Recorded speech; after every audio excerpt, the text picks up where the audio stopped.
এত বড় মানুষ, ওমরের আখিরাতের চিন্তা। সাইয়েদনা আবু বকর এত বড় মানুষ, অথচ আবু বকর দূরে নির্জনে একা একা চলে যেতেন, চিৎকার করে করে কাঁদতেন আর বলতেন, ইবনা আবি কুহাফা, এরে আবু কুহাফার ছেলে, তুই মানুষ কেন হইলি রে, তুই মানুষ কেন হইলি রে, এখন হিসাব কেমনি দিবি? গাছ দেখলে আবু বকর কান্না শুরু করতেন আর বলতেন, ইয়া লাইতানি কুনতু ওয়ারাকা মিনাশ শাজারা তু'দাব ফাতুকাল, হ্যাঁ মানুষ না হয়ে যদি গাছের পাতা হইতাম তো জীবজন্তু আপরে চাবায়া চাবায়া খায়, আমার আর হিসাব দেওয়া লাগতো না, এখন হিসাব কেমনি দিব? আবু বকরের আখিরাতের চিন্তা, ওমরের আখিরাতের চিন্তা। আর এমন চিন্তা তো হওয়ার কথা আমার মতো জালিমের। অথচ আমি তো বটেই, অধিকাংশের চেহারার দিকে তাকাইলে মনে হয় না মানুষটার আখিরাতের ফিকির আছে, আখিরাতের কোন চিন্তা আছে। কেন রে ভাই, কেন এমন হয়ে গেল? আমি জিজ্ঞেস করি, কেন হয়ে গেল? আরে কে আমাকে আপনাকে গ্যারান্টি দিল যে আমাদের মৃত্যুর যন্ত্রণা হবে না? ওমর তো গ্যারান্টি পাওয়া মানুষ, আমাকে আপনাকে কে গ্যারান্টি দিল যে আমাদের কবর আযাব হবে না? আবু বকর তো গ্যারান্টি পাওয়া মানুষ, আমাকে আপনাকে কে গ্যারান্টি দিছে যে আমরা জান্নাত পাওয়া যাবো? ওমর তো গ্যারান্টি পাওয়া মানুষ, ওমর ফিল জান্নাহ। আবু বকর তো গ্যারান্টি পাওয়া মানুষ, আবু বকর ফিল জান্নাহ। কেন হবে? চুল পাকতে পাকতে সাদা, গুনাহ চাপতে পারেন না, দাড়ি বাইকে সাদা, গুনাহ চাপতে পারেন না। এর জন্য তুই ভাবিস না তুই সময় পাবি অনেক, এমনটা ভাবার কোনো কারণ নাই। আরে কে জানে এই মজলিসে এমন মানুষ আছে যার কাফনের কাপড় দোকানে চলে আসছে। কোন ভরসা এভাবে চলতেছিস বল? আয় কাছে আয়, তোর পাগুলা দে, আমি একটু ধৈরা বলে যাই, গুনাহ ছাড়া।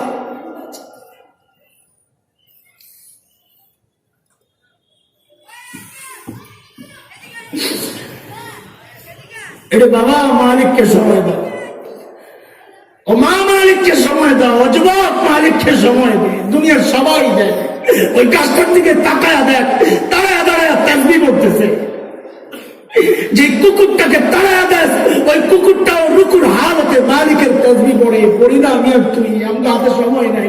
ফেসবুকে টাইম দেওয়ার সময় আছে, ইউটিউব টাইম দেওয়ার সময় আছে, খেলোয়াড় গায়ক গায়িকাকে টাইম দেওয়ার সময় আছে, সময় নাই কেবল মালিককে টাইম দেওয়া। জালেম, কবে টাইম দিবি মালিককে? ওই জন্য মালিক বড় মায়া করে ডেকে ডেকে বলতেছেন, ইয়া আইয়ুহাল্লাযীনা আমানু তাকুল্লাহ ওয়াল তানজুর নাফসুম মা কদ্দামাত লিগাদিন ওয়াত্তাকুল্লাহ।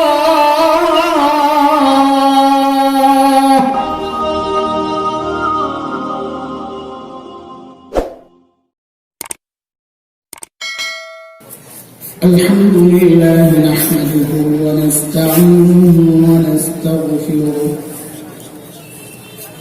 ونؤمن به ونتوكل عليه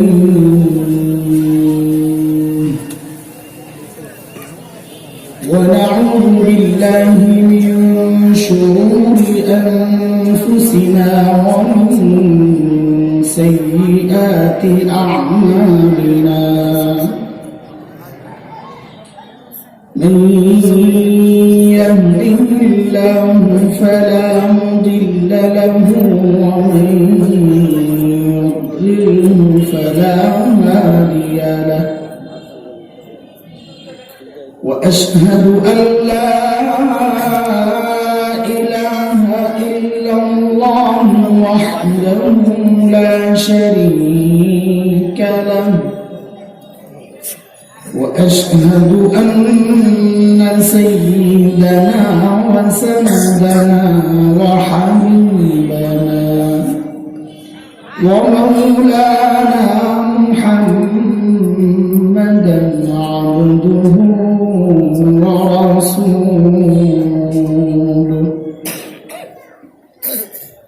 اللهم صل على محمد وعلى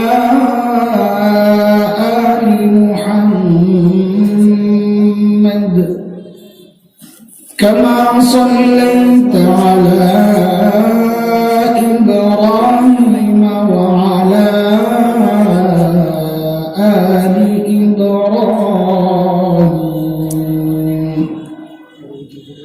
إنك حميد مجيد اللهم بارك على محمد وعلى آل محمد كما باركت على إبراهيم وعلى آل إبراهيم إنك حميد مجيد أما بعد فأعوذ بالله من الشيطان الرجيم بسم الله الرحمن الرحيم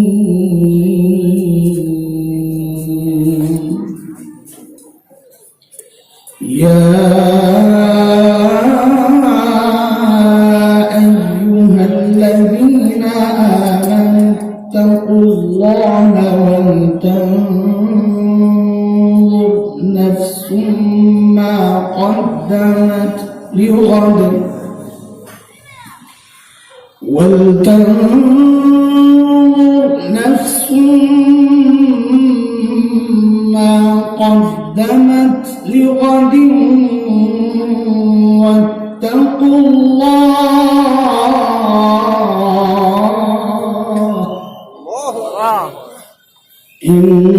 إن الله خبير بما تعملون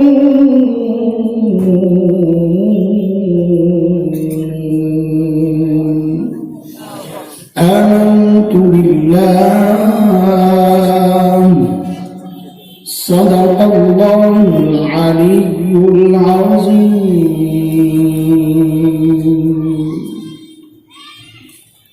দারুত তাকওয়া হিফজ মাদ্রাসা কর্তৃক আয়োজিত হাফেজ ছাত্রদের পাগড়ি প্রদান উপলক্ষে আজকের এই ইসলামী মহাসম্মেলনের সম্মানিত সভাপতি প্রধান অতিথি আন্তর্জাতিক ইসলামী চিন্তাবিদ জনাব আলহাজ মিসবাহুর রহমান চৌধুরী, উপস্থিত অন্যান্য অতিথি হযরতুল উলামায়ে কেরাম, মুরব্বিয়ান আযম, দূর দূরান্ত থেকে আগত ইসলাম প্রিয় সুধী সমাজ, প্রিয় ছাত্র ভাইয়েরা, যুবক বন্ধুরা, পর্দার আড়ালের মা ও বোন, আল্লাহ সুবহানাহু ওয়া তাআলার অশেষ মেহেরবানি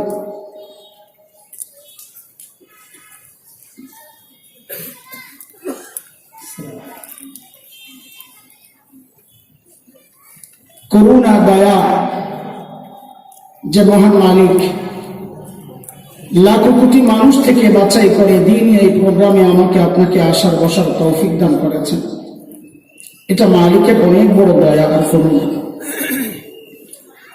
কুরআন আল কারীমের মধ্যে আসছে, মালিক বলেন, দিন বুঝার জন্য আমি যার দিলটা খুলে দেই, দিন মানা, দিন শেখা, দিন জানার মানসিকতা যাকে দান করি, রব বলেন ওই বান্দা সারাক্ষণ আমার স্পেশাল নূরের আওতায় থাকে। সুবহানাল্লাহ।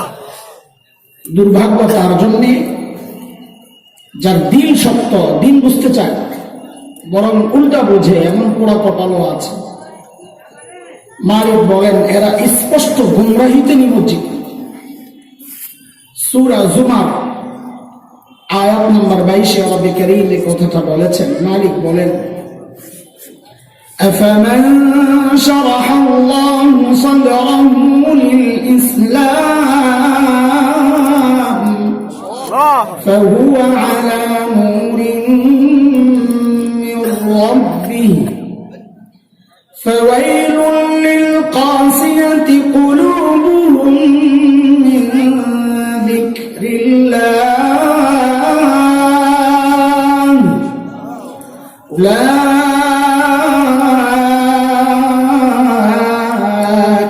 في ضلال مبين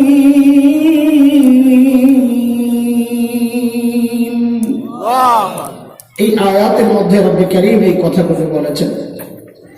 মুহতারাম হাজরিন, যে মহান মালিক এই নিয়ামতে ধন্য করলেন, ওই মালিকের শুকরিয়া আদায় করি, জবান খুলে প্রাণ খুলে কালিমাতুশ শুকর উচ্চারণ করি, আলহামদুলিল্লাহ। এখানে নড়াচড়া করলে উঠে যাবে, আমার সাথে ওই খাতির নাই।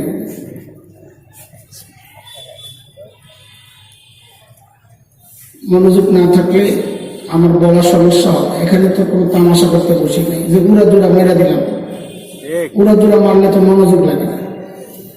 আমরা তো একটা টার্গেট নিয়ে বসছি, যতক্ষণ আমার টাইম, ওই পুরো টাইমটা আমার আমানত, কোনোভাবে নষ্ট হইলে আপনাদের খেয়ানত হবে, আমি গুনাহগার। এই জন্য সহযোগিতা আপনাদেরও দরকার, আমার যেন মনোযোগ ঠিক থাকে, ওই সহযোগিতা দরকার। সামনে বসে কেউ নড়াচড়া করা যাবে না, চুপচাপ বসতে পারলে থাকেন, না এলে সামনে থেকে সরে যাবে, এটা একদম চোখে লাগে। কাছে বসে বসে খাই নড়াচড়া নড়াচড়া।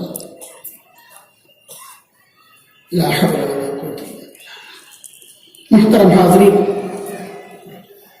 আমি সূরা হাশরের ছোট্ট একটা আয়াত তিলাওয়াত করছি। সময় আমাদের খুব কম, অনেক বড় বড় ওয়াইজরা আছেন। আজকে শিডিউল সব এলোমেলো হয়ে যাওয়ার কথা, রাস্তার যে অবস্থা। আমরা সবার জন্য দোয়া করি, আল্লাহ সবাইকে ঠিকঠাক মতো সময় মতো পৌঁছায় দেন, আমিন আমিন। সূরা হাশরের ছোট্ট একটা আয়াত তিলাওয়াত করেছি, যে আয়াতে আল্লাহ সুবহানাহু ওয়া তাআলা আমাকে আপনাকে বড় মায়া করে ডাক দিয়েছেন, ইয়া আইয়ুহাল্লাযীনা আমানু, ও ঈমানদাররা। এই ডাকটা মালিকের বড় মায়ার ডাক। কুরআন আল কারীমের মধ্যে আল্লাহ ঈমানদারকে দুই ভাবে ডেকেছেন, ইয়া আইয়ুহান নাস, ও মানুষ, এই এক ডাক। আরেক ডাক হচ্ছে ইয়া আইয়ুহাল্লাযীনা আমানু, ও ঈমানদাররা, এই আরেক ডাক। হযরত মুফতি শফি রাহমাতুল্লাহি আলাইহি বলেন, এই দুই ডাকের মধ্যে অনেক পার্থক্য। কি পার্থক্য? যে আমরা আমাদের সন্তানদেরকে ডাকার ক্ষেত্রেও দুই ভাবে ডাকি। কখনো নাম ধরে, হয় আব্দুল্লাহ, এভাবে ডাকলে সন্তান অজানা এক আশঙ্কা তার মধ্যে কাজ করে, না জানি আব্বা রেগে আছেন, ডাকের নমুনা তো ভালো। কিন্তু বাবা কখনো সন্তানকে, বাবা আর সন্তানের যে সম্পর্ক, ওই সম্পর্ক ধরে ডাকেন, আব্বু, তখন সন্তান বুঝে বাবা আমাকে মায়া করে ডাক দিয়েছে। ঠিক আল্লাহ তাআলা যখন ডাকেন, ইয়া আইয়ুহান নাস, ও মানুষ, আল্লাহ নাম ধরে রেখেছেন, বুঝা যে আল্লাহ তাআলা হয়তো রেগে আছেন। কিন্তু আল্লাহর সাথে বান্দার যে সম্পর্ক, ঈমানের সম্পর্ক, ওই সম্পর্ক ধরে যখন আল্লাহ ডাক দিয়ে বলেন, ইয়া আইয়ুহাল্লাযীনা আমানু, ও ঈমানদারেরা, তখন বুঝে নেওয়া যে আল্লাহ আমাকে বড় মায়া করে ডাক দিয়েছে। আমি যে আয়াতে কারীমা তিলাওয়াত করেছি, ওই আয়াতে আল্লাহ বড় মায়া করে ডাক দিয়ে কি বলছেন, ইয়া আইয়ুহাল্লাযীনা আমানু তাকুল্লাহ ওয়াল তানজুর নাফসুম মা কদ্দামাত লিগাদিন ওয়াত্তাকুল্লাহ। ও ঈমানদারেরা, আল্লাহকে ভয় করো। দুইটা হুকুম। এক হুকুম, ও ঈমানদারেরা আল্লাহকে ভয় করো। এই বিষয়ে আমি কথা বলছি না। আল্লাহ তাআলার দ্বিতীয় হুকুম, ওয়াল তানজুর নাফসুম মা কদ্দামাত লিগাদ। প্রত্যেকটা মানুষের উচিত তার আখিরাত নিয়ে চিন্তা করা, আমার আখিরাতের পুঁজি কি, কামাই কি, সম্ভব কি নিয়ে দাঁড়াবো মালিকের সামনে।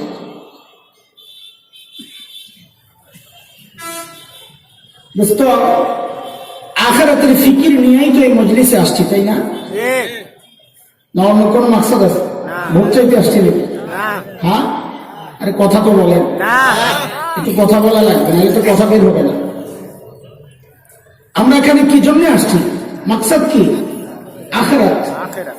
আখিরাতের কামাই, সম্বল, পুঁজি কামানোর জন্য আসছে।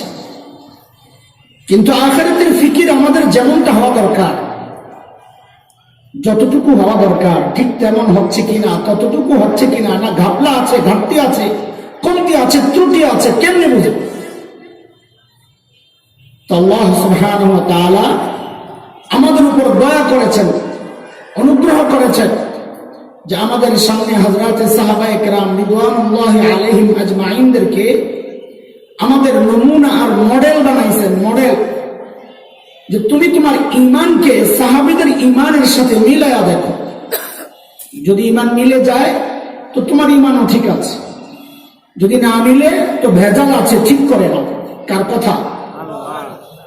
মালিক বলেন فَإِنْ آمَنُوا بِمِثْلِ مَا آمَنْتُمْ بِهِ فَقَدِ اهْتَدَوْا وَإِنْ تَوَلَّوْا فَإِنَّمَا هُمْ فِي شِقَاقٍ।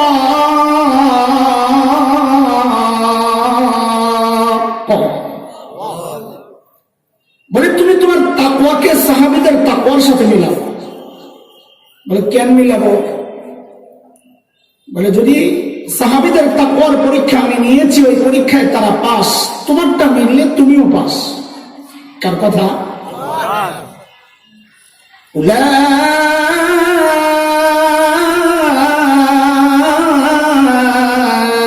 আল্লাযীনা ইমতাহানা আল্লাহু কুলুবাহুম লিত-তাকওয়া লাহুম মাগফিরাতুন ওয়া আজরুন আযীম।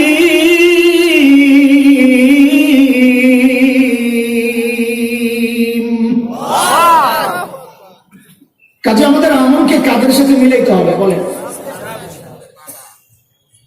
কিন্তু ভাই, আমাদের আমল তো সাহাবীদের সাথে হুবহু মিলবে না। যদি মিলতো তো আল্লাহ তাআলা আমাকে আপনাকে এই যুগে না পাঠাইয়া নবী যুগেই পাঠাইতেন, সাহাবীদের সময় পাঠাইতেন। যদিও ছোটবেলায় আমরা একটা আবেগী গজল গাইতাম, কত গজলই তো মানুষ গায় আবেগের বশবর্তী হইয়া। ছোটবেলায় গাইতাম যখন গলা সুন্দর ছিল, তিলাওয়াত করতাম সুন্দর, গজল গাইতাম, টনটনা গলা। এখন তো ভাঙ্গা বাসও নাই, ফাটা বাসও নাই, একটা সুরসুরা বাস হয়ে গেছে। কোন রকম ঠেলে ঠেলে চালাইতেছি জোড়া তালি দিয়ে। আমি গজল শোনার টাইম লস করবো না, আমি শুধু বক্তব্যটা শোনানোর জন্য 2 লাইন বলতেছি। আপনারা শুনেছেন হয়তো নিশ্চয়ই অনেকবার। জন্ম যদি হতো মোদের রাসূল পাকের কারে, আহা রাসূল পাকের দেশে। বাস আর টানলাম না। তো আমার উস্তাদরা বলতেন, হ্যাঁ এটা কেমন গজল গাই না? হ্যাঁ, জন্ম যদি হতো মোদের রাসূল পাকের কালে। আরে কোন জনে জন্ম নিলে তোমার জন্য ভালো? তুমি ভালো বুঝো না আল্লাহ ভালো বুঝো? রসুলের যুগে জন্ম নিলেই যে খালি আবু বকর হইতা, এটা কে বলছে? আবু লাহাবও তো হইতে পারতাম। হুবহু মিলবে না। তবে একটা খুশির খবর আছে, শুনবেন। চেহারায় তো খুশির ভাব নাই আপনাদের, নারাজ হয়ে গেছেন কালা বেড়া দেখে। খুশির খবর একটা শুনবেন তো না? আচ্ছা শোনেন, এটা শোনার আগে একটা উদাহরণ বুঝেন, তাহলে আরো বেশি বুঝে আসবে। বুঝে বুঝে আগান। দেখেন আমি বক্তা না, আসলে আমি শিক্ষক, মাদ্রাসায় পড়ানো আমার মূল কাজ। ওই ছাত্রদেরকে যেভাবে পড়াই চেষ্টা করি ওইভাবেই বোঝানোর জন্য সাধারণ মানুষকে। আপনারা মনোযোগ দিয়ে শোনেন, একটা মেসেজ তো নিয়ে যাইতে হবে এখান থেকে ইনশাআল্লাহ। এই মুহূর্তে বাজারে টমেটো কত কেজি বলেন তো? হ্যাঁ, একটাও তো বাজার করে না, বেরিয়ে খামাখা খেতে আপনারা 120 টাকা। হ্যাঁ, কত? 120। 120।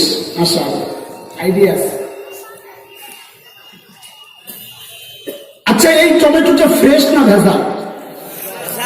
এই ভেজালটা খান 120 টাকা। হ্যাঁ, ফুল সিজন যখন থাকে টমেটোর, ফুল সিজন, তখন টমেটোর কেজি কত থাকে? 10 টাকা। 10 টাকা, 15 টাকা, 20 টাকা। আচ্ছা, এই 10 টাকার টমেটোটা ফ্রেশ না ভেজা? ফ্রেশ। কি একটা অবস্থা, মাথায় কত বুদ্ধি আমাদের। ফ্রেশটা খাই 10 টাকায়, ভেজালটা খাই 120 টাকা। আচ্ছা 100 টাকায় ধরেন, বলতে সহজ হবে। আচ্ছা, এটার কারণ কি বলেন তো? সিজন সিজন আর আনসিজন। সিজনের জিনিস হয় ফ্রেশ, কিন্তু রেট হয় কম, না অরিজিনাল, ওটা আসল রেট। আসলে অফ সিজনের জিনিস হয় ভেজাল, কিন্তু রেট হয় বেশি। এটাই আমাদের খুশির উপলক্ষ। পাগলের সুখ মানে মানে আল্লাহর সাথে একা একা যখন কথা বলবেন, তো আল্লাহকে বলবেন এই কথা, আল্লাহ আমাদেরকে তো ইবাদতের সিজন, শ্রেষ্ঠ যুগ, খাইরুল কুরুন, নবী যুগ, সাহাবীদের যুগে পাঠাও নাই, পাঠাইছে তো অফ সিজনে, ফাসাদের জমানায়। এটা তো কি হয়েছে, আমাদের আমলগুলো একটু ভেজাল হবে, কিন্তু রেটটা বাড়াইয়া দেওয়া লাগবে। ঠিক আছে কথা? এটা হাদিস দ্বারা প্রমাণিত। আমার সময় কম, না হয় আমি হাদিস দ্বারা দলিল দিতাম। আজগুবি কথা আপনাদেরকে শোনাচ্ছি না, এটা নিশ্চিত থাকেন ইনশাআল্লাহ, খেয়ানত করবো না ইনশাআল্লাহ।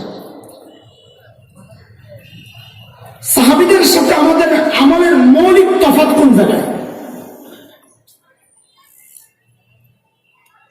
এটা বুঝে তারপরে বয়ানে ঢুকবো আমরা ইনশাআল্লাহ। মৌলিক তফাৎটা কোথায়?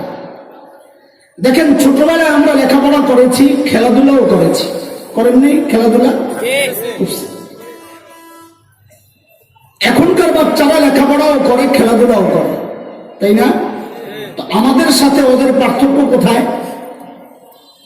আমরা লেখাপড়া করতাম, ফাঁকে ফাঁকে খেলাধুলা করতাম, আর এখনকার বাচ্চারা খেলাধুলা করে, ফাঁকে ফাঁকে লেখাপড়া করে। কথা কি ঠিক আছে? আপনারা কথা বুঝতেছেন তো না? ঠিক সাহাবায়ে কেরামের সাথে আমাদের পার্থক্যের মূল জায়গাটা এটা। সাহাবায়ে কেরাম আখিরাতের কাজ করতেন, দুনিয়ার কাজও করতেন। আমরাও দুনিয়ার কাজ করি, আখিরাতের কাজও করি। পার্থক্য কোথায়? পার্থক্য হচ্ছে সাহাবায়ে কেরাম আখিরাতের কাজ করতেন, ফাঁকে ফাঁকে দুনিয়ার কাজ করতেন, আর আমরা দুনিয়ার কাজ করি, ফাঁকে ফাঁকে আখিরাতের কাজ করি। এই গ্যাপকে যত কমানো যাবে, এটা একদম সোনার অক্ষরে লিখে রাখার মতো কথা। দুনিয়ার জিন্দেগিতে সাহাবীদের থেকে আমাদের গ্যাপ যত কম হবে, দূরত্ব যত কমবে, হাসরেও সাহাবীদের তত কাছাকাছি আমরা থাকতে পারবো ইনশাআল্লাহ। চাই না ওই জিন্দেগি ইনশাআল্লাহ? তাইলে তো সাহাবীদের আখিরাতের প্রস্তুতির ধরনটা একটু জানতে হয়। গ্যাপ কমাইতে হলে আগে ওইটা জানতে হবে না? সাহাবীদের আখিরাতের প্রস্তুতির অবস্থাটা কেমন ছিল, ধরনটা কেমন ছিল, ওইটা জানলে আমার অবস্থাটা কেমন, পার্থক্য কতটুকু বুঝতে পারবো। তখন দূরত্ব কমানো সহজ হবে। টার্গেট ঠিক হবে, আগে টার্গেট ঠিক করে। সাইয়েদনা আবু বকর সিদ্দিক রাদিয়াল্লাহু আনহু যখন খলিফা, ওনার রাষ্ট্র পরিচালনার একটা সিস্টেম ছিল, দরবারে বিধবা অসহায় নারীদের লিস্ট থাকত। কেন? স্বেচ্ছায় যদি কেউ খিদমত করতে চায়, ওই লিস্টের নাম ধরে চলে যেত জায়গা মতো। এটা অনেক বড় সওয়াবের কাজ। নবী আলাইহিস সালাম বলেছেন, যারা ইতিম আর বিধবার দায়িত্ব নেয়, ওই ব্যক্তি আর আমি নবী জান্নাতে পাশাপাশি থাকবে। এটা তো এই সমাজের একটা কুৎসিত চেহারা, যে এই সমাজের বহু পোড়া কপাল এমন আছে, অন্য বিধবার দায়িত্ব নেবেন থাক দূরের কথা, নিজের আপন বিধবা মায়েরই তো খবর নেয়। আছে কি না? একদিন হযরত ওমর আসছে ওই নিয়তে, যে একটা নাম ধরে বুড়ির খেদমত করবে, বিধবা অসহায়ের খেদমত করবে। চিন্তা করা যায় ওমর কত বড় মানুষ, আখিরাতের চিন্তা ঢুকছে মাথায় যে আমিও কারো খেদমত করি। ওই চিন্তায় সাইয়েদনা ওমর লিস্ট ধরে ধরে দেখেন যে কোনো নাম নাই, সব বুক হয়ে গেছে, একটা নাম খালি আছে, একজন বৃদ্ধা অসহায়। হযরত ওমর চিন্তা করলেন, তাই এই বুড়ির কাজটা আমি করি। এই চিন্তায় হযরত ওমর পরদিন ফজরের নামাজের পর পর যায় বুড়ির বাড়িতে হাজির। কখন বলে? সবাই কথা বলা লাগবে। এই কথা কেন বের করতেছি? একটা জরুরি কথা বলার জন্য। সাহাবায়ে কেরাম দিনের কাজ শুরু করতেন ফজরের পর। কেন? কারণ নবী আলাইহিস সালাম যারা সকালে কাজ করেন তাদের জন্য বরকতের দোয়া করছেন আল্লাহর কাছে। বিখ্যাত আলিম শেখ ইবনুল কাইয়িম রাহমাতুল্লাহি আলাইহি জাদুল মাআদে আসছে, হযরত বলেন কেউ যদি সকালে ঘুমায় তার ঘর থেকে জিন্দেগিতে অভাব দূর হবে না। শীত আসতেছে ভালো কিনা, সকালে কম্বল মুড়ো দিয়া ইচ্ছা মতো ঘুমায়েন, আর বিকালে হুজুরের কাছে আইসেন একটা তাবিজের লইয়া। কি জন্য? বলে ব্যবসায় বরকত নাই। গাদা বরকত তো তুমি সকালে ঘুমায় খাই লাইছি। পরদিন সকাল সাইয়্যিদিনা উমর ইবনুল খাত্তাব বুড়ির দরজা নক করে বলে, মারে আপনার ঘরের কাজগুলো করার জন্য আমি উমর ইবনুল খাত্তাব হাজির। বুড়ি ভেতর থেকে জবাব দেন, বাবারে প্রতিদিন যে আল্লাহর বান্দা আমার ঘরের কাজগুলো করেন তিনি ইতিমধ্যেই কাজ করে চলে গেছেন। কখন জানি? ফজরের পর তো যায় কাজ পায় নাই, তার মানে করছে আরো আগে। হযরত ওমর চিন্তা করলেন তাইলে আমাকে আরো আগে আসা লাগবে। পরদিন সাইয়্যিদনা ওমর ইবনুল খাত্তাব তাহাজ্জুদের ওয়াক্ত বুড়ির দরজা নক করে বলে, মারে আপনার ঘরের কাজগুলো করার জন্য আমি ওমর ইবনুল খাত্তাব হাজির।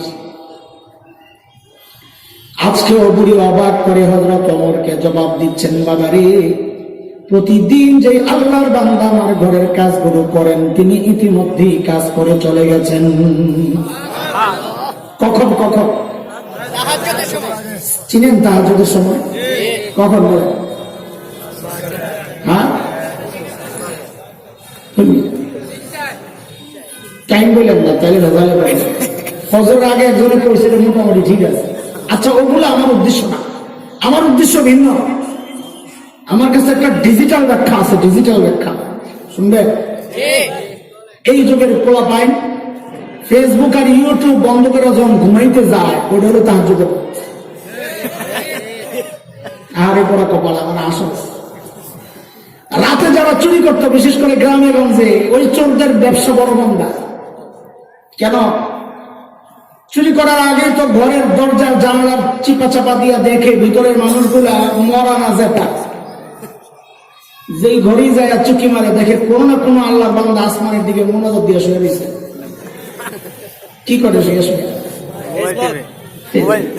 ফেসবুক পেজ লাগে। এইবার যায় হযরত ওমরের টনক নড়ছে, কিরে এত রাতে কে কাজ করতে আসে? আমার কাজের দরকার নাই, আগে বুজুর্গ বাইর করা লাগবে, কে আল্লাহ বান্দা? ওই চিন্তায় সাইয়্যিদনা ওমর ইবনুল খাত্তাব পরদিন ইশার নামাজের পর বুড়ির দরজার সামনে এক ঝোপের আড়ালে চুপচাপ বসে আছেন, অপেক্ষা দেখবেন কে এত রাতে কাজ করার জন্য আসে। গভীর রাত। হযরত ওমর লক্ষ্য করলেন এক আল্লাহর বান্দা খালি পায়ে পা টিপে টিপে চোরের মতো বুড়ির বাড়ির দিকে আগাচ্ছে। হযরত ওমর রেডি, আসেন দেখি কে আপনি। যেই না কাছে আসছে দাঁড়ায় গেছেন, হয় কেন? বাপরে ওমরের যে আওয়াজ, রাত ও গভীর, মানুষটাও একা। এমন সিচুয়েশনে আমি যদি পড়তাম সাথে সাথে কাপড় নষ্ট করে ফেলাইতাম। কিন্তু এখানে ঘটলো উল্টা। হযরত ওমরের আওয়াজে ওই ব্যক্তি ভয় পাবেন থাক দূরের কথা, উল্টা হযরত ওমর যাকে দেখলেন নিজেই চমকায়া গেছেন।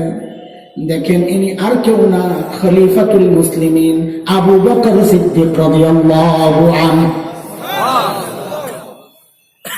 আবু বকর। ও তো অবাক হয়ে গেছেন, আবু বকর আপনি সারাদিন প্রশাসনিক কাজে ব্যস্ত থাকেন, রাতে একটু ঘুমাবেন তা না, আপনি হচ্ছেন বুড়ির কাম করতে? কেন রে ভাই, আমরা নাই? আমরা মরে গেছি।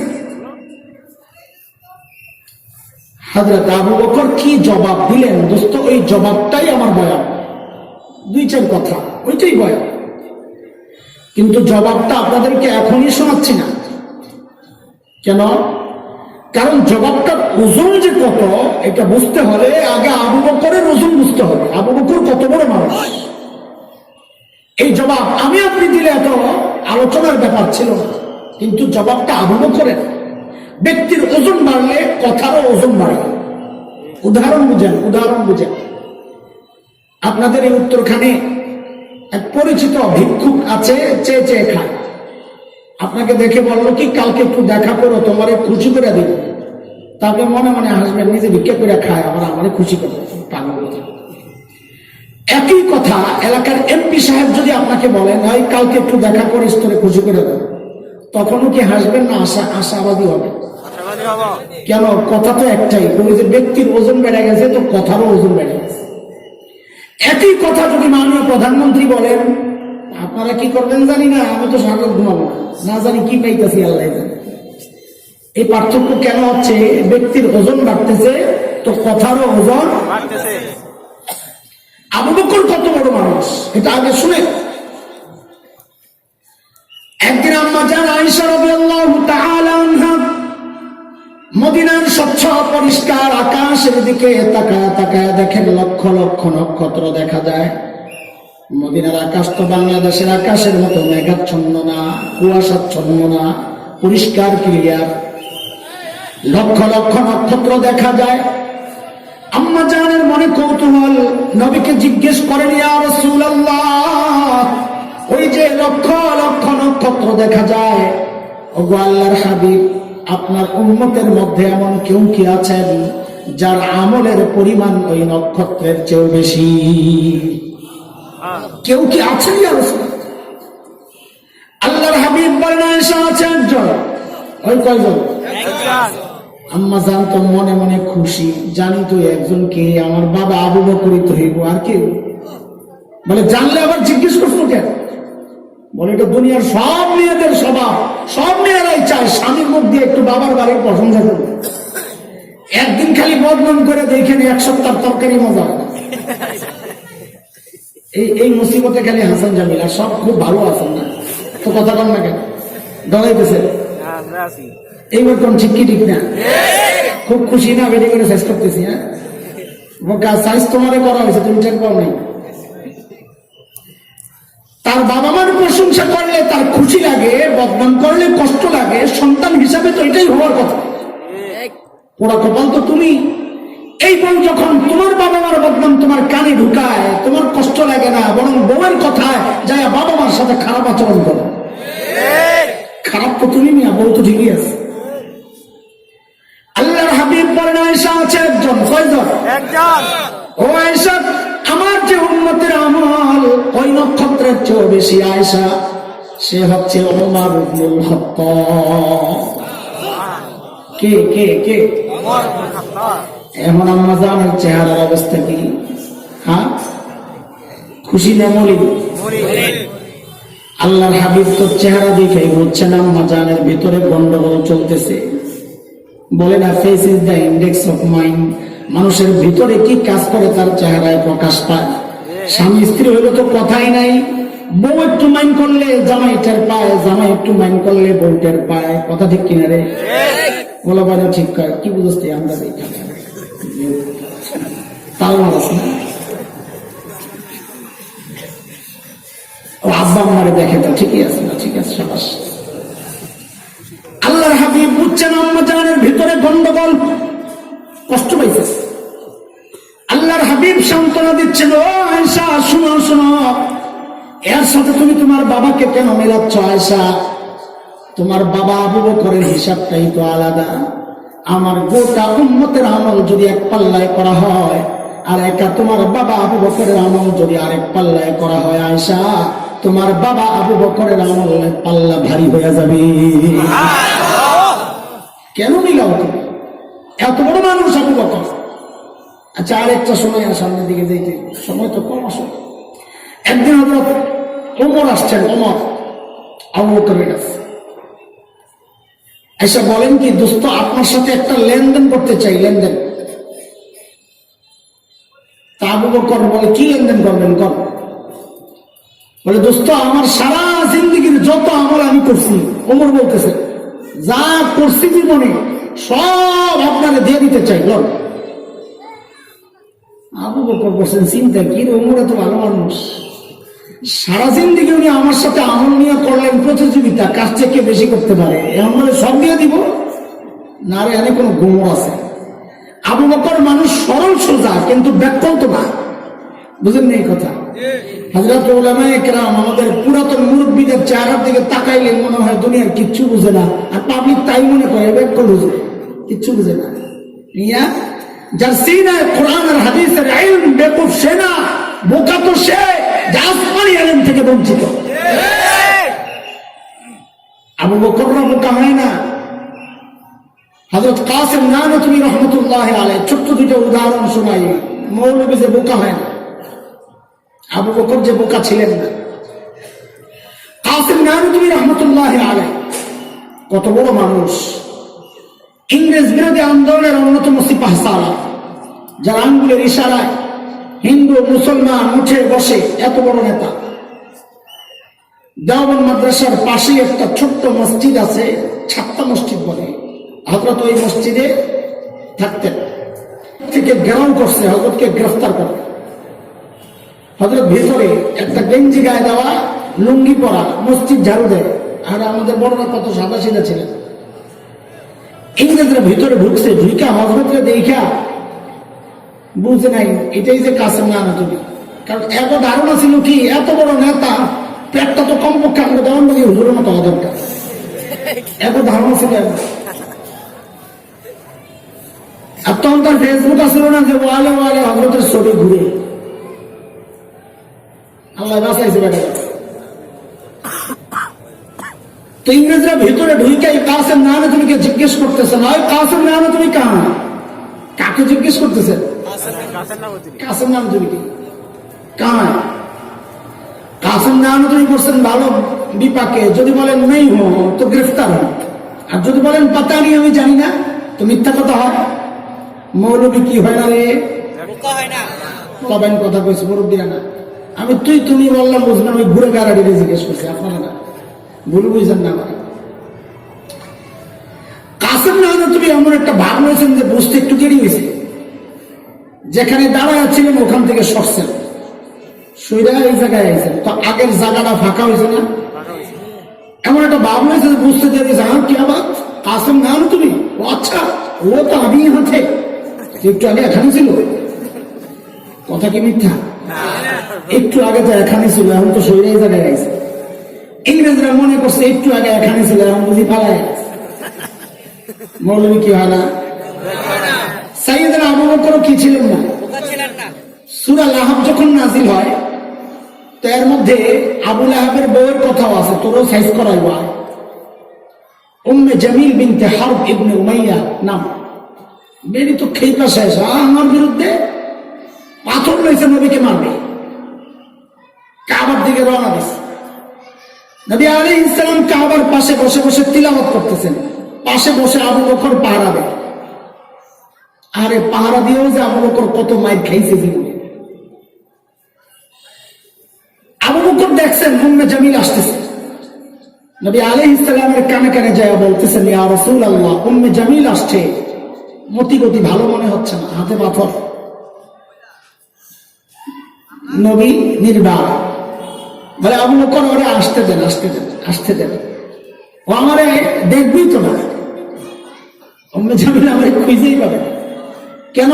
এটা নবীর মুজিজা, আল্লাহ আগে জানায় রাখছেন নবীকে। সূরা বনী ইসরাঈল আয়াত 45, আল্লাহ আগে জানায় রাখছেন কি, فَإِذَا قَرَأْتَ الْقُرْآنَ جَعَلْنَا بَيْنَكَ وَبَيْنَ الَّذِينَ لَا يُؤْمِنُونَ بِالْآخِرَةِ حِجَابًا مَسْتُورًا। নবী আপনি যখন তিলাওয়াত করবেন, আপনার আর বেঈমানদের মাঝখানে আমি নিরাপত্তা পর্দা দিয়ে দিব, আর আপনাকে দেখবি। ঠিকই উম্মে জামিল আয়েশা খালি খোঁজে, আবু বকর তো বুঝছে, চান্দু তুমি তো দেখতেছো না, না পাই ধরছে আবু বকর, হয় মোল্লা।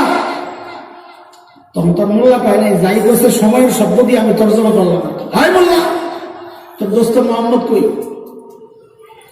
আবু বকর বলছেন ভালো বিপাকে, যদি বলেন লা লা আদ্রি, আমি জানি না, তো আবু বকরের সিদ্দিক কাটা যায়, মিথ্যাবাদী হয়। আর যদি বলেন এই যে, তা আবু বকর মাই খায়, কারণ আবু বকর বলবেন এই যে, উনি যাবেন কই যে এত রয়ে না।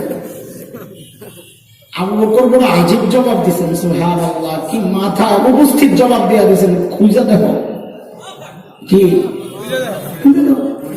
আমার মাদ্রাসা গোলাবান্ডা বলতে পারবে আমর আমর ইনশা, জুমলা ইনশার মধ্যে কিসের কোনো হেতেমাল নাই, সত্য না মিথ্যা করে বাদ, এর থেকে বাদ দিয়ে কথা বলছে, খুঁজে দেখো সত্য না মিথ্যা।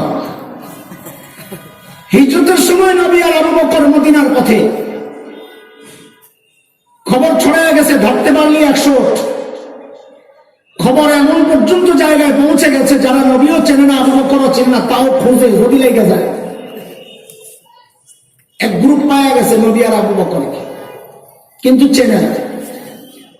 সাইয়েদনা আবু বকর সামনে, নবী পেছনে। আবু বকরকে ধরছে, ধরে জিজ্ঞেস করতেছে মাম্মাক, তোমার সাথে এই লোককে? এখন আবু বকর যদি বলেন লা আরিফ, আমি চিনি না, তা আবু বকরের সিদ্দিক কাটা যায়, আবু বকর মিথ্যাবাদী হয়। আর যেমন হাজার নবী উনাইনি আমাদের নবী, তো নবী শেষ হয়। আবু বকরের মাথা আল্লাহ উপস্থিত বুদ্ধি দিচ্ছেন, যে জিজ্ঞেস করছেন মাম্মা আকে, এই লোককে? আবু বকর আস্তে করে জবাব দেন, হাজার রাজুল ইয়াহদিনি, এই লোকটা আমারে রাস্তা দেখায়। আল্লাহু আকবার, তো না বুঝে বলছেন, এইবার বুঝে বলেন। পাবলিক মনে করছে আবু বকর রাস্তা চেনে না, নবী পেছন থেকে খালি গাইড করে, ডাইনে বামে সোজা, ডাইনে বামে সোজা। কিন্তু আবু বকরের নিয়ত ওইটা ছিল না, আবু বকরের নিয়ত ছিল আরেকটা, হাযার রাজুল ইয়াহদিনি ইলাল জান্নাহ, এই লোকটা আমার জান্নাতের রাস্তা দেখায়। আবু বকর মানুষ কি ছিলেন না? সাইয়েদনা ওমর যখন বললেন আবু বকর, আমার সারা জিন্দেগির আমল আপনাকে দিয়ে দিতে চাই। আবু বকর বললেন, দোস্ত বুঝলাম, কিন্তু একটু বলেন না আমার কি দেওয়া লাগবে? না আমার আবার সবগুলা চান, তাইলে হবে না। ওমর বলেন, আবু বকর বেশি কিছু চাই না। বলে কি চান, কমটাই কি? বলে আবু বকর, ওই যে হিজরতের সময় নবীর সাথে সাউর গুহায় যে 3 দিন লুকায়া ছিলেন আবু বকর, ওই 3 দিন আমারে দিয়ে দিবেন, আমি আমার সারা জিন্দেগির আমল আপনাকে দিয়ে দিব। ওই কয়দিন? হ্যাঁ, কথা বলে না, বিনিময়ে মিলল, হিসাব মিলে। 3 দিনে এমন কি করছে ঘোড়ার ডিম? না রোজা রাখতে পারছে, কয় ওয়াক্ত নামাজ পড়ছে, না হজ করছে, না যাকাত দিছে, তাসবিহ পড়লে কয় হাজার কয় লাখ তাসবিহ পড়ছে, দুরূদ পড়লে কয় লাখ পড়ছে, 3 দিনের পড়ছে কি কর? তাহলে নিশ্চয়ই এর মধ্যে কোন গুমর আছে। সাইয়েদনা ওমর কি বুঝলেন গুমর, যে 3 দিন আমার সারা জিন্দেগির আমলের চেয়ে দামি? কি বুঝলেন? ওই গুমর একটু বোঝা দরকার, কি দরকার না? হ্যাঁ, সময় তো কম, তাড়াহুড়া করতেছি আমি খালি দৌড়াইতেছি। গুমর বুঝতে হলে তো সাউর গুহায়, যেখানে নবী আর আবু বকর লুকাইছিলেন, ওই জায়গায় যাইতে হবে। যাইবেন একটু? তো চলে সংক্ষেপে একটু যাই। আচ্ছা, গুহার ভেতরে ঢুকার আগে আগে গুহার মুখটা একটু বন্ধ করে চলে দেখি। আপনাকে পরীক্ষা হইব, আপনারা ওয়াজ মুখস্থ রাখেন না, খাইয়া যান গা, এখন পরীক্ষা হইব। বলেন তো, গুহার মুখের মধ্যে কে কে বাসা বানাইছিল? মাকড়সা, কবুতর। না, ওয়াজ তো মনে রাখছেন, মাশাআল্লাহ। এইবার আসল পরীক্ষা, কবুতরের ডিম পারছিল কয়টা? সঠিক উত্তর দিতে পারলে পুরস্কার দেব ভাইয়ের পক্ষ থেকে, ইনশাআল্লাহ দিব ইনশাআল্লাহ। সঠিক উত্তর দাতারে পুরস্কার দেব। কবুতরের ডিম পারছে কয়টা? বুঝবো, ওয়াজ মনে রাখেন না, না রাখেন? 2টা, 1টা। এত কম কম জাতের কবুতর নাকি? পাগল কবুতর। আল্লাহ বলে তো কম জাতের কবুতর পাঠাইছে, 1টা ডিম পারছে 3 দিনে, 4টা। এটা ঠিক আছে।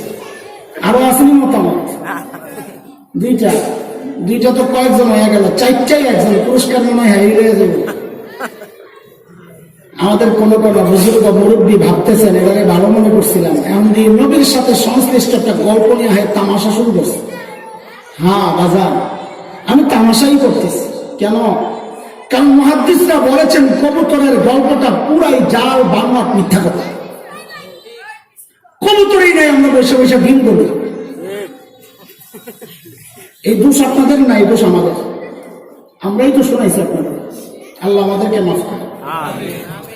নবী সংশ্লিষ্ট কোন বিষয় মিথ্যা বললে নবী বলেছেন সে জাহান্নামী, নাউযুবিল্লাহ। খুব সাবধান, খবরদার।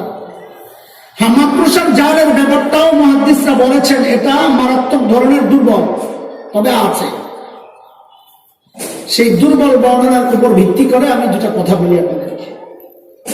গুহার ভেতরে নবী আর আবু বকর, সূক্ষ্ম কথা, একটু মনোযোগ লাগবে, ভাষা ভাষা কথা, আস্তে আস্তে গভীরে ঢুকতেছি আমি। আমার রাস্তাটা তরিকাটাই এমন, হঠাৎ গভীরে ঢুকলে মানুষের মনোযোগ থাকে না, একটু একটু খাতির পাতায় পাতায় আগায় এরপরে ভিতরে ঢুকে। গুহার ভেতরে নবী আর আবু বকর।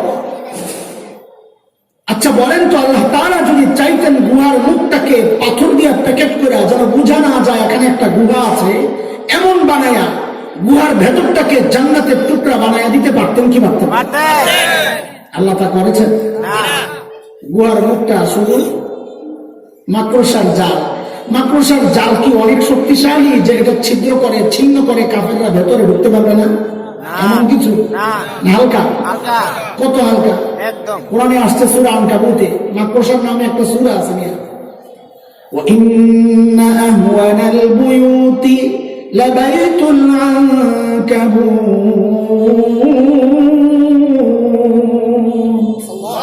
জগতের সবচেয়ে দুর্বল ঘরের নাম হচ্ছে মাকড়সার ঘর। তা আল্লাহ এই দুর্বল নিরাপত্তা ব্যবস্থা আল্লাহ কেন করলেন? ওহো যুবক, খেয়াল করো, হতাশ হও না। আল্লাহ জগতের মানুষকে দেখা দিয়েছেন, জগতের মানুষ দেখো, আমি যদি আমার দিনকে বাঁচাতে চাই তো আমার পারমাণবিক অস্ত্র লাগে না, ট্যাঙ্ক কামান লাগে না, যুদ্ধ বিমান লাগে না, বোমারু বিমান লাগে না, সাবমেরিন লাগে না, লাখো সৈন্যের দরকার হয় না। আমি আমার দিনকে বাঁচাইতে চাইলে মাকড়সার জাল দিয়েই বাঁচাইয়া দিতে পারি। কিন্তু শর্ত আছে, শর্ত হচ্ছে ঈমান লাগবে, আবু বকরের ঈমান। ঈমান যদি শক্তিশালী হয় তাদেরকে পরাজিত করার মতো ক্ষমতা আল্লাহ দুনিয়ায় কাউরে দেবে। শেখ ওমর মুখতার, লিবিয়ার বিপ্লবী বীর, শতাব্দীর শ্রেষ্ঠ বিপ্লবী বীর শেখ ওমর মুখতার রহমতুল্লাহ আলাইহি, ইতালি যখন লিবিয়া দখল করে, শেখ ওমর মুখতার তার সঙ্গীদেরকে নিয়ে প্রতিরোধ যুদ্ধ চালাচ্ছিলেন, মুক্তিযুদ্ধ। ইটালিয়ানরা সিদ্ধান্ত নিল বম্বিং করবে বোমারু বিমান দিয়ে। কোন একজন হিতাকাঙ্ক্ষী শেখ ওমর মুখতারকে এসে পরামর্শ দেয়, হযরত এলাকা ত্যাগ করা দরকার। বলে কেন? বলে আমাদের কাছে তো বিমান বিধ্বংসী অস্ত্র নাই, আমরা তাদের এই বোমারু বিমান কিভাবে মোকাবেলা করব, মারা পড়ব।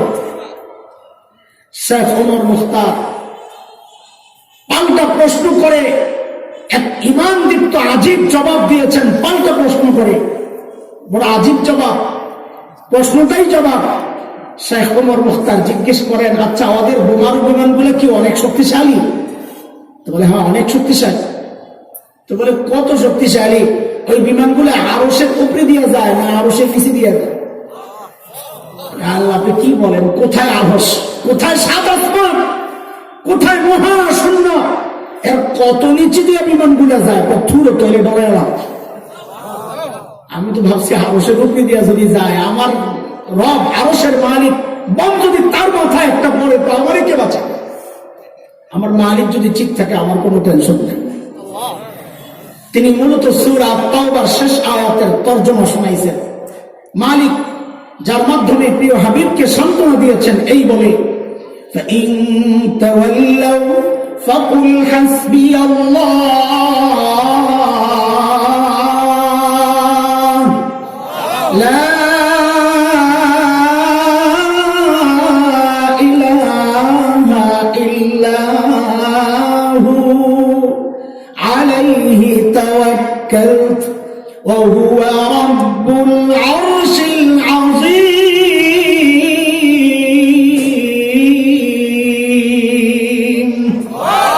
নবী আপনি জানান দেন, দুনিয়ার মানুষ যদি আপনাকে পিঠ দেখায়, আপনি বলে দেন দরকার নেই তোদের সাহায্য সহযোগিতা, আমার জন্য আমার আল্লাহ যথেষ্ট। আমার আল্লাহর ক্ষমতা জানো, তিনি আরশে আজিমের মালিক। যার মালিক আরশে আজিমের রব, তাদের পরাজয় নাই। নমরুদের মালিক ছিল না, নমরুদ পরাজিত হয়েছে। খলিলের মালিক ছিল, খলিল জিতে গেছেন। ফিরআউনের মালিক ছিল না, পরাজিত হয়েছে। মুসা আলাইহিস সালামের মালিক ছিল, জিতে গেছেন। উতবা, শাইবা, আবু লাহাব, আবু জাহেলের মালিক ছিল না, পরাজিত হয়েছে। বিলাল হাবশির মালিক ছিল, জিতে গেছেন। পাগড়িওয়ালা মোল্লা তালেবানদের মালিক ছিল, জিতে গেছে। আমেরিকার মালিক ছিল না, কুত্তার মতো পালাতে বাধ্য হয়েছে।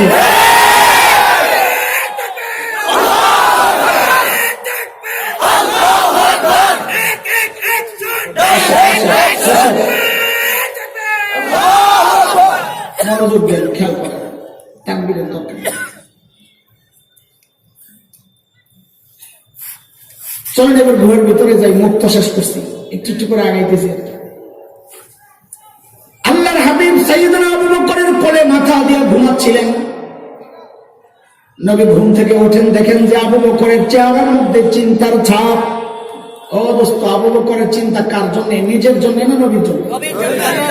আবু বকররা নিজের চিন্তা করে না। আরে আবু বকর তো দূরের কথা, আবু বকরের ছোট্ট মেয়ে হযরত আসমার গল্প শোনো। হায় হায় হায়, কি পরিবার আল্লাহ বানাইছে। নবী আর আবু বকর যখন সাউর গুহার ভেতরে, অনেক উঁচা, অনেক উঁচা,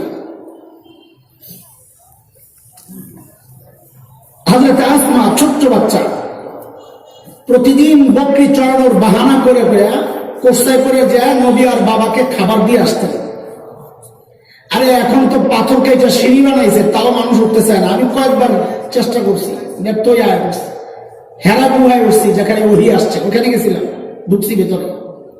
সাউথ গুহায় কয়েকবার নিয়ত করছি, কাছে যায় যখন দেখি উপরে মানুষগুলার সাদা পিঁপড়ার মতো দেখা যায়, আমার দ্বারা সম্ভব না, আমার পরে হেলিকপ্টার দিয়ে নামাই দিন, এত উঁচা। একদিন আল্লাহর হাবিব দেখেন হযরত আসমার কপাল ফাইটা রক্ত করতেছে। নবী জিজ্ঞেস করেন, আসমা কোথায় পড়ে গেছো? হযরত আসমা বলেন, ইয়া রাসূলুল্লাহ, আসার সময় আবু জাহেলের হাতে বসছিলাম। আবু জাহেল ধইরা বলে, আসমা, নবী আর বাবা কোথায় আছে বল, নাইলে তোকে মেরে ফেলব। ইয়া রাসূলুল্লাহ, আমি আবু জাহেলের মুখের উপর জানাইয়া দিছি, আবু জাহেল, আমি জানি আমার বাবার নবী কোথায় আছে, কিন্তু বলবো না। ওগো আল্লাহর হাবিব, এই কথা বলার সাথে সাথে আবু জাহেল আমাকে এমন একটা থাপ্পড় মারে, আমি ছিটকে যায় পড়া, পাথরে পড়া আমার মাথা ফেটে যায়। আমি সোজা হইয়া দাঁড়াই। আবু জাহেল এসে আমার গলা টিপে ধরছে।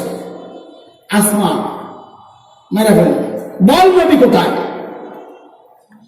ইয়া রাসূলুল্লাহ, আমি আবু জাহেলের মুখের উপর তাকায়া বলে দিছি, আবু জাহেল মারে মারে, কিন্তু শুনে, আমি আমাকে আপনার হাওয়ালা করতে পারবো, আমার নবীকে আপনার হাওয়ালা করবো।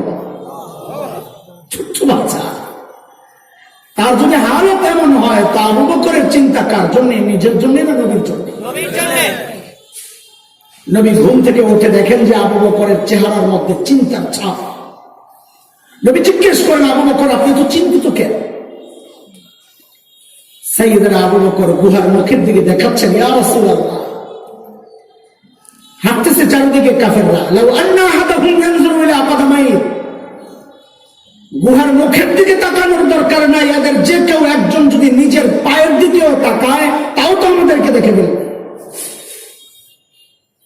নবী আবু বকরকে সান্ত্বনা দিচ্ছেন, আবু বকর, আপনি ভেবেছেন কি? হ্যাঁ, আপনি ভেবেছেন কি এই গুহার ভেতরে খালি আমি আর আপনি, আর বুঝি কেউ নাই আমাদের সাথে?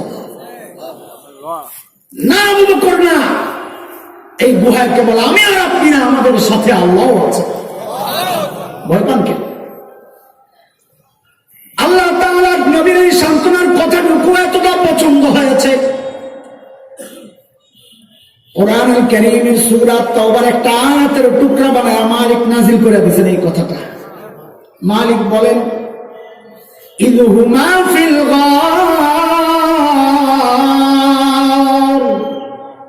ইয ইয়াকুলু লিসাহিবিহি, আল্লাহু আকবার, কি আজীব কথা। দুইজন যখন গুহা, একজন যখন তার সাহাবীকে বললেন, নবী যখন তার সাহাবীকে বললেন, সাহাবী মানে কি? বলেন বলেন।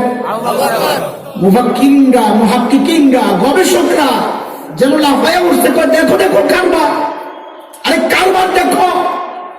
আবু বকর যে নবীর সাহাবী, ইযহুমা ফিল গার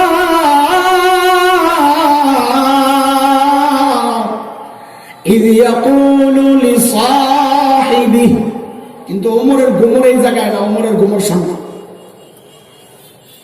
নবী বলেন লা তাহজান ইন্নাল্লাহা মা'ানা, আবু বকর আপনি ঘাবড়ায়েন না, আল্লাহ আমাদের। ওমর কয় শাস্তে কারবার। আবু বকর চলে গেছে ধরা সরবে। কেন?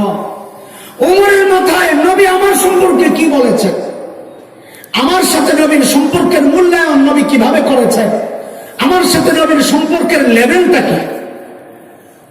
তো ওমরের মাথায় আসছে আমার সম্পর্কে নবী বলেছেন লাউ কানা বাদি নবিয়্যুন লাকানা ওমর, আমার পরে যদি কেউ নবী হতো ওমর হতো।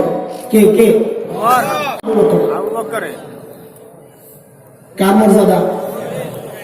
ওমরের। আবু বকরের হলে তো নবী বলতেন আমার পরে যদি কেউ নবী হতো তো আবু বকর হতো। নবী তো তা বলেন নাই। নবী কি বলছেন? আমার পরে নবী হলে কেউ হতো ওমর হতো। ছোটবেলায় যখন প্রথম এই হাদিস শুনি আমারও মাথায় ঢুকছে এটা, আরে কে? সারা জিন্দেগি জানলাম গোটা দুনিয়ার ইতিহাসে যত মানুষ আছে নবীদের পরে সর্বোচ্চ মর্যাদার মানুষ হচ্ছেন আবু বকর, অথচ হাদিস প্রমাণ করে মর্যাদা বেশি কার? ওমরের। কিন্তু এখানে একটা গোমর আছে, যে গোমর ওমর বুঝছে আমরা বুঝি নাই। হাকিমুল উম্মত হযরত থানবী রাহমাতুল্লাহি আলাইহি জবাব দিয়েছেন, মালফুজাতে হাকিমুল উম্মতে আসছেন জবাব। হাকিমুল উম্মত বলেন না, এই হাদিসও প্রমাণ করে মর্যাদা ওমরের না, মর্যাদা আবু বকরেরই বেশি। কেন? নবী বললেন কি, আমার পরে যদি কেউ নবী হতো ওমর হতো, তার মানে নবীর সাথে ওমরের সম্পর্কের লেভেল কি? বাদিয়তের আগে আর পরে। নবী বলেন ওমর আমি আগে, আপনি কথা বলেন আমি আগে আপনি পরে। ওমর কয় সারা জিন্দেগি আমল করে পাইলাম বাদিয়তের মুকুট। নবী কয় ওমর আমি আগে আপনি পরে। আর আবু বকর 3 দিন থাকছে, তাতেই নবী আবু বকরকে বলতেছেন আবু বকর লা তাহজান ইন্নাল্লাহা মা'ানা, আবু বকর আপনার সাথে আমার সম্পর্ক ওমরের মতো বাদিয়তের না, মাইয়াতের, আগে আর পরে না, সাথে সাথে সাথে। ওমর কয় সারা জিন্দেগি লাগবো না, আবু বকর লইয়া যান, 3 দিন দিয়ে দেন। এই গোমর বুঝেছেন ওমর। আবু বকর কি বোকা? আবু বকর বুঝেন নেই? কি জবাব দিলেন সাইয়েদনা আবু বকর? আহারে কি মানুষ আবু বকর! আজ থেকে প্রায় 10-12 বছর আগে সর্বপ্রথম যখন আবু বকরের এই জবাব হাকিমুল ইসলাম কারি তৈয়ব রহমতুল্লাহি আলাইহি কিতাবে পড়ি, ওয়াল্লাহি আল্লাহকে সাক্ষী রেখে বলছি, আবু বকরের জবাবটা পড়ে আমি সাথে সাথে কেঁদে ফেলছি। আরে কি মানুষ আবু বকর, কি মানুষ আবু বকর! ওমর যখন বললেন দোস্ত সব দিয়ে দেবো, 3 দিন দিয়ে দেয়, তা আবু বকর কি জবাব দিলেন? আবু বকর বলেন কি, ওমর বলেন কি আপনি, বলেন কি আপনি এই 3 দিন যদি আপনারা দিয়ে দেয় তো আমার পুঁজি থাকে কি? জীবনে তো কিছু করতে পারি নাই রে ভাই, এই 3 দিনই তো আমার পুঁজি। চিন্তা করছেন কথা? আবু বকর বলে জিন্দেগিতে কিছু করতে পারে নাই। আরে কি করে নাই আবু বকর নবীর জন্য? কি করে নাই? আমার হাতে সময় নেই নাই, কি করছে আবু বকর? কিছু দেখাই না, এমন কিছু নাই আবু বকর করেন নাই, সব শেষ করে দিয়েছে নবীর জন্য। সে আবু বকর বলতেছেন ওমর দিয়ে দিলে থাকি কি? আবু বকরের মর্যাদা শোনাইতেছে দোস্ত, আমি আবু বকরকে এত বসছি, এত পড়ি, পাইলেই পড়ি, কারণ আমার এত ভালো লাগে। আর অবাক হই, যত পড়ি অবাক হই, কি মানুষ এটা আল্লাহ বানাইছে, এত বড় মানুষ। চলেন ওই যে বুড়ির বাড়ির সামনে চলে যাই একটু দ্রুত, আমাদের মোহতারাম চলে আসবেন এখনই, আমারও দূরে যেতে হবে। মনে আছে আপনাদের কি কোত্থেকে আনছিলাম? গভীর রাত আবু বকর গেছেন বুড়ির কাজ করার জন্য, ওমরের কাছে ধরা পড়ছে। ওমর জিজ্ঞেস করতেছেন আবু বকর আপনি আসছেন কেন? এই কাজগুলা ভাই আমাদেরকে দেওয়া যেত না? তো বলেছিলাম আবু বকর কি জবাব দিয়েছেন, জবাবটাই আমার বয়ান। ওই জবাব শোনানোর আগে জবাবটার ওজন কত এটা বুঝানোর জন্য আবু বকরের ওজন একটু বুঝাইলাম। এইবার জবাবটা শুনুন।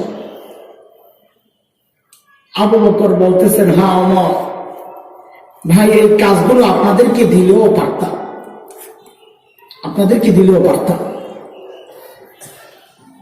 কিন্তু ভাইরে আমি কি আমার আখিরাত কামাই করব না? খালি আপনারাই করবেন, আমার কি আখিরাত লাগবে না? কল্পনা করতে পারেন? হ্যাঁ, কল্পনা করতে পারেন এত বড় মানুষ আবু বকরের আখিরাতের চিন্তায় তিনি গভীর রাতে যাইয়া মুড়ির কাম করে চিন্তা করতে পারেন আমি কি আমার আখিরাত কামাই করব না? কিভাবে ঢুকছে সাহাবায়ে কেরামের দিলের মধ্যে আখিরাতের ফিকির? সাইয়েদনা ওমর কত বড় মানুষ! আহা, ওমর তো কম মর্যাদার মানুষ না। এই হাদিসটাও তো বুঝায় ওমরের মর্যাদা কত। লাউ কানা বাদি নবিয়্যুন লাকানা ওমর, আমার পরে কেউ নবী হলে ওমর হতো। এক হাদিসে নবী বলেছেন, ওমরু ফিল জান্নাহ, ওমর জান্নাতি। আমি আপনি হকের উপর চললে বলা হয় লোকটা হকপন্থী। ওমর সম্পর্কে নবী বলেছেন উল্টা কথা, দারাল হাক্কু হাইসু দারা, ওমর যেদিকে যায় হক তার পেছনে পেছনে যায়। নবী বলেছেন ওমর যে রাস্তা দিয়ে চলে শয়তান ভয়ে আর ওই রাস্তায় থাকে না, আরেক রাস্তায় যায়। মেরাজের সময় নবী যখন জান্নাত ঘুরে ঘুরে দেখছেন, তো জান্নাতে হযরতের ওমরের বাড়িটাও দেখছেন। দুনিয়ায় এসে নবী আনন্দ আর উচ্ছ্বাস প্রকাশ করতেছেন, আহারে ওমরের বাড়িটা দেখছি, কি যে সুন্দর বাড়ি, কি যে সুন্দর বাড়ি। আমার দিলটা চাইছিল একটু বাড়িটার ভেতরে ঢুকি, না জানি ভেতরটা কত সুন্দর, কিন্তু আমি ঢুকি নাই। কেন? ওমরের গায়রত, আত্মমর্যাদা বোধ, প্রেস্টিজ আমি জানি ওমর যদি মাইন্ড করে, কারণ কারো ঘরে তো অনুমতি ছাড়া ঢুকে নিছে।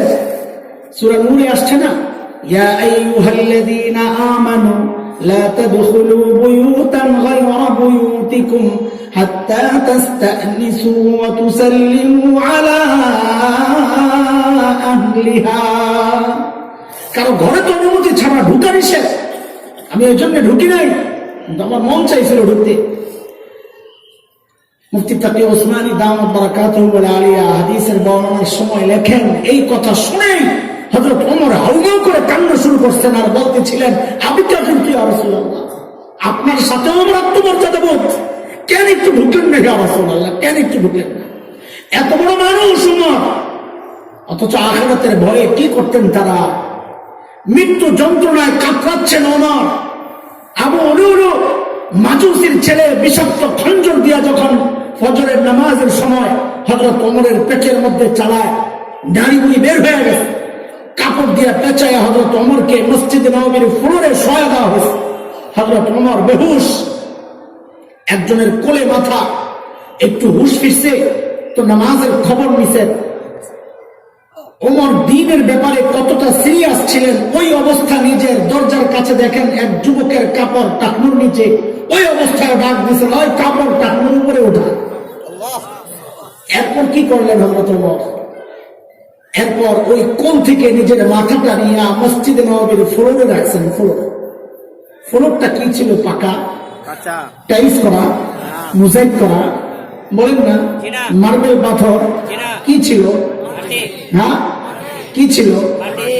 এত বড় মানুষ ওমর ওই অবস্থায় নিজের মাথাটা নিয়ে মাটির উপর রাখছেন মসজিদ নববীর ফ্লোরে। গালগুলাকে জমিনের সাথে ঘষেন আর কামদেন, ঘষেন আর কামদেন, আর বলতেছিলেন, ওয়াইলুল লাকা ইয়া ওমর ইন লাম ইয়াগফির লাকা রাব্বুক। ওমর, তোমার রব যদি তোমারে ক্ষমা না করে, ওমর তোমার জন্য ভয়ঙ্কর বিপদ কিন্তু অপেক্ষা করতেছে। এত বড় মানুষ ওমরের আখিরাতের চিন্তা। সাইয়েদনা আবু বকর এত বড় মানুষ, অথচ আবু বকর দূরে নির্জনে একা একা চলে যেতেন, চিৎকার করে করে কাঁদতেন আর বলতেন, ইবনা আবি কুহাফা, এরে আবু কুহাফার ছেলে, তুই মানুষ কেন হইলি রে, তুই মানুষ কেন হইলি রে, এখন হিসাব কেমনি দিবি? গাছ দেখলে আবু বকর কান্না শুরু করতেন আর বলতেন, ইয়া লাইতানি কুনতু ওয়ারাকা মিনাশ শাজারা তুদাক ফাতুকাল, হ্যাঁ মানুষ না হয়ে যদি গাছের পাতা হইতাম তো জীবজন্তু আপরে চাবায়া চাবায়া খায়, আমার আর হিসাব দেওয়া লাগতো না, এখন হিসাব কেমনি দিব? আবু বকরের আখিরাতের চিন্তা, ওমরের আখিরাতের চিন্তা। আর এমন চিন্তা তো হওয়ার কথা আমার মতো জালিমের। অথচ আমি তো বটেই, অধিকাংশের চেহারার দিকে তাকাইলে মনে হয় না মানুষটার আখিরাতের ফিকির আছে, আখিরাতের কোন চিন্তা আছে। কেন রে ভাই, কেন এমন হয়ে গেল? আমি জিজ্ঞেস করি কেন হয়ে গেল? আরে কে আমাকে আপনাকে গ্যারান্টি দিল যে আমাদের মৃত্যুর যন্ত্রণা হবে না? ওমর তো গ্যারান্টি পাওয়া মানুষ। আমাকে আপনাকে কে গ্যারান্টি দিল যে আমাদের কবর আযাব হবে না? আবু বকর তো গ্যারান্টি পাওয়া মানুষ। আমাকে আপনাকে কে গ্যারান্টি দিছে যে আমরা জান্নাত পাওয়া যাবো? ওমর তো গ্যারান্টি পাওয়া মানুষ, ওমর ফিল জান্নাহ। আবু বকর তো গ্যারান্টি পাওয়া মানুষ, আবু বকর ফিল জান্নাহ।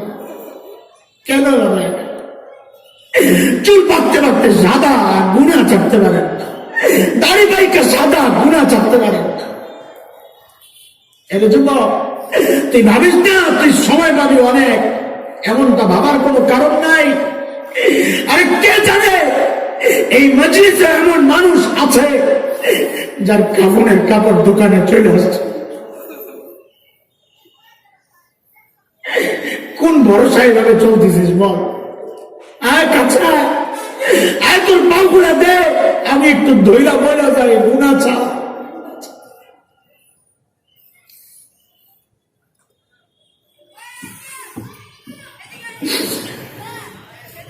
এটা বাবা মালিককে সময় দাও, ও মা মালিককে সময় দাও, ও যুবক মালিককে সময় দে। দুনিয়ার সবাই দেয়, ওই গাছটার দিকে তাকায়া দেখ, তারায়া দাঁড়ায় তাসবিহ পড়তেছে। যে কুকুরটাকে তাড়ায়া দেয়, ওই কুকুরটাও রুকুর হালতে মালিকের তাসবিহ পড়ে। পড়ি না আমি আর তুই, আমরা হাতে সময় নাই। ফেসবুকে টাইম দেওয়ার সময় আছে, ইউটিউব টাইম দেওয়ার সময় আছে, খেলোয়াড় গায়ক গায়িকাকে টাইম দেওয়ার সময় আছে, সময় নাই কেবল মালিককে টাইম দেওয়ার। জালেম, কবে টাইম দিবি মালিককে? ওই জন্য মালিক বড় মায়া করে ডেকে ডেকে বলতেছেন, ইয়া আইয়ুহাল্লাযীনা আমানু তাকুল্লাহ ওয়াল তানজুর নাফসুম মা কদ্দামাত লিগাদিন ওয়াত্তাকুল্লাহ। ও ঈমানদার, আল্লাহকে ভয় করো। প্রত্যেকের উচিত আখিরাত নিয়ে চিন্তা করা। আমার পুঁজি কি, কামাই কি, আমি আমার মালিকের সামনে কি পেশ করব? আল্লাহ তাআলা আমাদের সবাইকে আখিরাতমুখী বানায়া দেন, আখিরাতের পুঁজি আর সম্বল কামাইয়ের তৌফিক দান করেন। আমিন। ওয়া আখিরু দাওয়ানা